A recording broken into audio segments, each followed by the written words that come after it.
महाराज जी जैसे नाम जप तो नहीं होता है, मंत्र जप होता रहता है जी।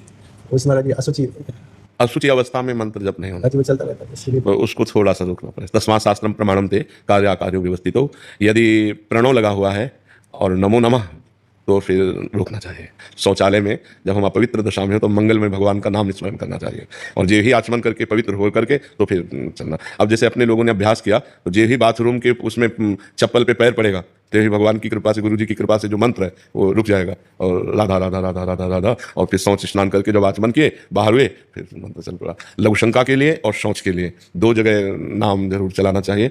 मानसिक भी नहीं करना, मंत्र ना चले, थोड़ा देर नाम का स्वाद ले लेते, थोड़ी देर नाम का स्वाद अपने, तो जैसे दूध के ना खोया बर्फी पेड़ा, ये तो अपने साधना के भी स्वाद हैं। थोड़ी देर वाणी जी का पाठ कर लिया, रामचरितमानस है, भागवत है, ग्रंथों का पाठ कर लिया, थोड़ी देर नाम कीर्तन का, थोड़ी देर नाम जप का, अधिक समय मंत्र जप का, यही हमारी पूरी दिनचर्या है। और उसमें शास्त्र प्रमाणित दिनचर्या होने से हम ज़्यादा लाभ को प्राप्त होंगे।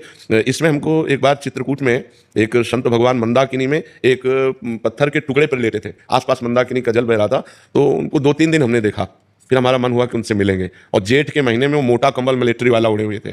और एक और आश्चर्य, दूसरा आश्चर्य कि मंदाकिनी के बीच में पत्थर पे, तो जिज्ञासा हुई कि इनसे हम बात करें, दर्शन करें, तो बैठे रहे किनारे। जब वो निकले, महाराज क्या अद्भुत स्थिति, नेत्र जो है उन्मत्त अवस्था को, और तेजोमय चेहरा, और एक लंगोटी और कंबल।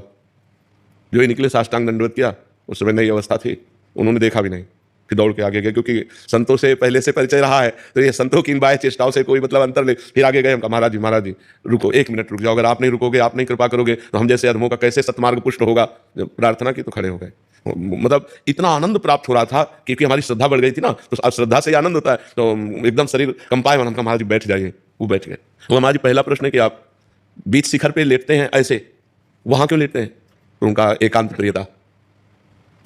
आप कंबल क्यों ओढ़े हैं? जेठ का महीना है, उनका अभ्यास।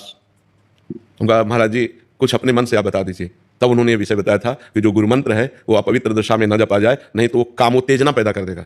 उनके वचन थे कि उन्होंने कहा कामोत्तेजना पैदा कर देगा, यदि अपवित्र दशा में जपा जाए तो वो विकारात्मक भाव पैदा कर देगा। तो यद्यपि हमने ये कहीं पढ़ा नहीं, लेकिन संत वचन और पढ़ा ये मनुस्मृति आदि में है कि अपवित्र दशा में जो उसमें प्रणव हो, नमो नमः हो, ऐसे मंत्रों का उच्चारण ना किया जाए। तो शौचालय और बाथरूम में 2 जगह नाम का स्वाद लिया जाए।